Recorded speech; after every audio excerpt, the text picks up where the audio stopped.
السلام علیکم ورحمۃ اللہ وبرکاتہ. اعوذ باللہ من الشیطان الرجیم. بسم اللہ الرحمن الرحیم. الحمد للہ رب العالمین. الصلاة والسلام علی اشرف الانبیاء والمرسلین وخاتم النبیین ابی القاسم محمد. وقال الله تبارك وتعالى في قرآنه المجيد وفرقانه الحميد وهو أصدق الصادقين. بسم الله الرحمن الرحيم. شهر رمضان الذي أنزل فيه القرآن هدى للناس وبينات من الهدى والفرقان.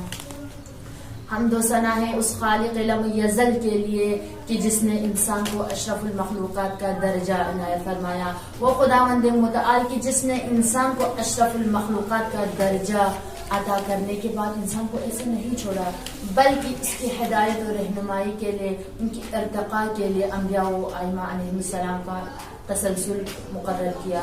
خداوند متعال نے انسانوں کی ہدایت کے لیے صرف انبیاء و ائمہ کو مقرر نہیں کی بلکہ انسانوں کی ہدایت کے لیے خداوند متعال نے کبھی مہینوں کی صورت میں کبھی دنوں کی صورت میں بھی مختص کی. جس طرح سے 12 مہینے خداوند متعال کی طرف سے مقرر کردہ مہینے اسی طرح ماہ مبارک رمضان بھی خداوند متعال کی طرف سے اپنی بندوں کے لیے ایک خداوند عالم کی طرف سے ماہ مبارک رمضان ایک فرصت ہے کہ جس فرصت کے اندر خداوند عالم نے اپنے بندوں کو خاص اہتمام کی کہ جس کے ذریعے ان کلمات کے ذریعے ان چیزوں کے ذریعے سے بندہ اپنے رب تک جا مل سکے مقام لقاء اللہ تک پہنچنے کا ذریعہ بن سکتے. خداوند متعال نے ماہ مبارک رمضان کو مختص کیوں کی تاکہ یہ بندہ اس میں خداوند عالم کی بارگاہ میں حاضر ہو, خضوع و خشوع کے ساتھ بندہ اپنے رب سے جا ملے, اپنے بارگاہ خداوند اپنے رب کی بارگاہ میں بندہ اپنے گناہوں کے استغفار کرے, خداوند عالم کی ذات سے کچھ حاصل کر سکے. ماہ مبارک رمضان ایک ایسی حقیقت ہے کہ جس سے اگر بندہ استفادہ کرے تو پھر اس کی زندگی نجات کی طرف چل بستے ہیں. عزیزان گرامی, ہمارے پاس 2 راہ ہیں, ایک فاسد نظام ہے, ایک حقیقی نظام ہے کہ جس حقیقی نظام کی طرف چلنے کے لیے خداوند متعال نے ماہ مبارک رمضان ایک فرصت کے طور پر ہمیں عطا کی ہے. عزیزان گرامی, ائمہ معصومین علیہ السلام نے بھی اس ماہ مبارک رمضان سے بہت سارے استفادہ کیے, فائدے اٹھائے ہیں. تو پیروکاران ائمہ کے لیے پیروکاران معصومین کے بھی ذمہ داری بنتی ہے کہ اس ماہ مبارک رمضان سے استفادہ کریں. ماہ مبارک رمضان تزکیہ نفس کا مہینہ ہے. ماہ مبارک رمضان ماہ مغفرت ہے, ماہ بخشش ہے, ماہ نجات ہے, ماہ برکت ہے, ماہ استقامت ہے. عزیزان گرامی, اس ماہ کے اندر انسان کے لیے بہت سارے دروازے کھلے ہوئے ہیں. اگر اس ماہ میں کچھ حاصل کرنا چاہتے ہیں تو پھر خداوند عالم کی بارگاہ سے بخوبی اور بأحسن حاصل کر سکتے ہیں. اسی طرح اس ماہ مبارک رمضان کے اندر خداوند عالم نے انسان کی تربیت کے راہ کھلے ہوئے ہیں. اس ماہ مبارک رمضان کے اندر توبہ کا در کھلا ہے. اگر ایک گنہگار بندہ سالوں سال گناہوں میں مبتلا رہا, گناہوں میں غرق رہے, لیکن اس ماہ مبارک رمضان کے اندر کوئی اپنی بخشش کروانا چاہے تو پھر کر سکتے ہیں. پیغمبر اکرم صلی اللہ علیہ وآلہ وسلم کا ارشاد گرامی ہے کہ بد نصیب ہے وہ شخص کہ جو اس ماہ میں خداوند عالم کی بخشش سے محروم رہے. عزیزان گرامی, کیسے بخشش طلب کرے خداوند عالم کی بارگاہ میں, کس طرح سے ہم اپنے رب سے قریب ہوں, کس طرح ہم اپنے رب کی قربت حاصل کریں. اس ماہ مبارک رمضان کے اندر قرآن مجید کی تلاوت کو زیادہ سے زیادہ توجہ دینے کی ضرورت ہے. اس ماہ کے اندر زیادہ سے زیادہ نمازیں انجام دینے کی ضرورت ہے. اس ماہ کے اندر جتنا ہو سکے خداوند عالم کی بارگاہ میں استغفار کرنے کی ضرورت ہے. اس ماہ کے اندر جتنا زیادہ ہو سکے درود شریف پڑھنے کی ضرورت ہے. یہ ماہ استغفار ہے. عزیزان گرامی, یہ ماہ ایک فرصت ہے, اس فرصت سے استفادہ کریں. اگر اس ماہ کے اندر خدا نخواستہ کوئی بندہ گناہ میں مبتلا ہو جائے، کوئی گناہ میں مصروف ہو جائے، یقیناً اس کی ضلالت کی، گمراہی کی راہ شروع ہو گئی اور اس کی زندگی گمراہی کی طرف چل بسے ہیں۔ امام زین العابدین علیہ السلام ارشاد فرماتا ہے کہ اس مہینے کے اندر جتنا ہو سکے اپنے رشتہ داروں سے صلہ رحمی جاری رکھیں۔ عزیزان کرام، اگر ہم اپنے معاشرے کے اندر دیکھیں تو پھر ہر کوئی اپنے رشتہ دار سے ناراض ہے، ہر کوئی صلہ قطعی کے علاوہ صلہ رحمی ہمیں کہیں نظر نہیں آتا۔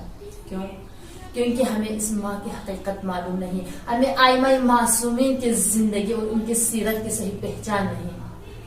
امام زین العابدین علیہ السلام فرماتے ہیں کہ اس مہینے میں غریب و فقراء کی مدد کریں، اس ماہ کے اندر مظلومین کی مدد کریں، اس ماہ کے اندر اپنے گناہوں کی بخشش طلب کرے بارگاہ الہی میں۔ امام زین العابدین علیہ السلام بہت زیادہ گریہ فرماتے تھے کہ اس ماہ کے اندر، اور ائمہ معصومین علیہ السلام کا فرمان ہے کہ یہ ماہ مبارک رمضان انسان کے روح کی تربیت کی ماہ ہے۔ اس ماہ کے اندر انسان اپنے روح کی تربیت کا ارتقاء کرے، نشو و نما کرے۔ وہ کیسے؟ ذکر الہی کے ذریعے، عبادت الہی کے ذریعے سے۔ عزیزان گرامی، یہ ماہ نجات دہندہ ماہ ہے۔ اس مہینے کے اندر اگر کوئی بندہ اپنی تقدیر بدلنا چاہے تو تقدیر بدل سکتے ہیں۔ لوگ سمجھتے ہیں کہ تقدیر صرف ایک حد تک ہے، نہ عزیز من، زندگی کے تمام معاملات انسان کی تقدیر کے ساتھ مختص ہوتا ہے۔ اس ماہ مبارک رمضان کی فضیلت کے بارے میں ائمہ معصومین ارشاد فرماتا ہے کہ اس ماہ مبارک رمضان کے اندر جتنا زیادہ ہو سکے بڑوں کا احترام کریں، چھوٹوں کے ساتھ شفقت کریں، مظلومین کی مدد کریں، محتاجوں کی مدد کریں۔ تو آج ہمارا فرض ہے، ہماری ذمہ داری ہے کہ اس ماہ مبارک رمضان کے اندر صرف پیاس و بھوک سے نہیں گزارنا، بلکہ اس پیاس سے، اس بھوک سے ہمارے روح کو تسکین ملے۔ اس پیاس و بھوک کے ذریعے، ان سختیوں کے ذریعے ہم اپنے روح کی پرورش کریں، اپنے روح کی ارتقاء کریں، نشو و نما کریں، تاکہ ہمارے روح کی تربیت مضبوطی سے ہو اور ہماری روحانی تربیت صحیح ہو۔ جب ہماری جسمانی طور پر، ہم ظاہری طور پر کوئی بیماری میں مبتلا ہو جائے تو ہم فوراً ڈاکٹر کے پاس چلے جاتے ہیں، لیکن جب روحانی بیماری رکھ جائے تو پھر ہم ناکام ہو جاتے ہیں۔ عزیزان گرامی، روحانی امراض کے لیے علاج کس چیز سے کریں؟ پروردگار عالم کی بارگاہ میں گریہ گزاری کریں، توبہ کریں، اللہ تعالیٰ کی بارگاہ میں بخشش طلب کریں۔ اے پروردگار عالم، نادانی کی وجہ سے، غفلت کی وجہ سے یا جان بوجھ کے مجھ سے یہ گناہ سرزد ہے، اے پروردگار عالم اس ماہ کے واسطے ہمیں معاف کرو۔ پروردگار عالم کی بارگاہ میں بخشش طلب کریں۔ اور اس ماہ مبارک رمضان میں دوسرا ائمہ معصومین علیہ السلام کا ارشاد ہے کہ غصہ چھوڑ دو، یہ تربیت۔ عزیزان گرامی، جس طرح ایک باغبان پودا لگاتے تو پھر اس کو ارتقاء کے لیے کیا کرتے ہیں؟ بار بار اس کی دیکھ بھال کرتے، پانی دیتے، دھوپ زیادہ پڑنے نہیں دیتے، ہر لحاظ سے اس پودے کی پرورش کے لیے کوشاں ہوتے ہیں، محنت کرتے ہیں تاکہ یہ پودا بڑے ہو کر پھل دینے لگ جائے۔ لیکن اس پودے کی جس طرح تربیت کر رہے ہیں وہ کسی اور سے کروا رہے ہیں، پودا خود اپنی تربیت نہیں کر سکتے، خود اپنی حفاظت نہیں کر سکتے۔ اسی طرح لیکن انسان کی تربیت اس نے کرنی، انسان نے خود کرنی ہے۔ انسان کے روح کو تربیت کی ضرورت ہے۔ انسان کے روح کی تربیت کے لیے تمام برائیوں کو چھوڑ کر، غیبت جیسی، چغلی جیسی، ریاکاری جیسی، تہمت جیسے، زنا جیسا، جھوٹ جیسا تمام گناہوں کو چھوڑ کر اپنے رب کی بارگاہ میں آ کر نیکی کے راہ پر چلنے کی ضرورت ہے، صراط المستقیم کو اپنانے کی ضرورت ہے۔ برائیوں کے راہ سے نکل کر سچائی کے راہ پہ آنے کا نام روحانی تربیت ہے۔ روحانی تربیت آسمان سے نازل نہیں ہوتی نہ کہ کسی ٹیچر کے ذریعے، نہ بلکہ عزیز من روح کی تربیت خود انسان کے ہاتھ میں ہے کہ اس انسان نے خود اپنے روح کی تربیت کرنی ہے، دعاؤں کے ذریعے، تلاوت قرآن مجید کے ذریعے، آئمہ معصومین کی فرامین پر عمل پیرا ہونے کے ذریعے اور اس ماہ مبارک رمضان کے ذریعے اس ماہ مبارک رمضان کے لمحات بہت خوبصورت ہے.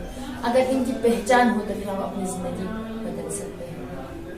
بس پروردگار عالم کی بارگاہ میں یہی دعا ہے کہ پروردگار عالم اس ماہ مبارک رمضان میں ہمیں توبہ کرنے کی توفیق عنایت فرمائے. پروردگار عالم جس طرح تو نے اس ماہ کو ماہ روح تربیت اور روح قرار دی، اسی طرح ہمیں اپنے روح کی تربیت کرنے کی توفیق عنایت فرمائے.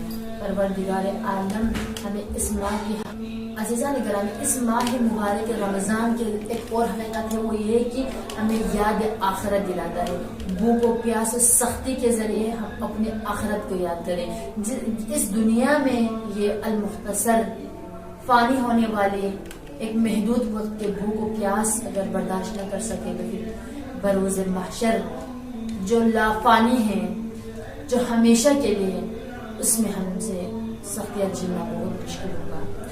تو چاہیے کہ ہمیں اس ماہ مبارک رمضان کے ذریعے اپنے آخرت کے لیے توشہ تیار کریں، اپنے آخرت کے لیے ہمیشہ خدا کی بارگاہ میں دعا کریں. پروردگار عالم ہمارے عاقبت بخیر فرمائے. ہم دنیا کے لیے بہت ساری دعائیں مانگتے ہیں، لیکن عاقبت کے لیے ہم دعا کم مانگتے ہیں. یہی دعا ہے کہ پروردگار عالم بروز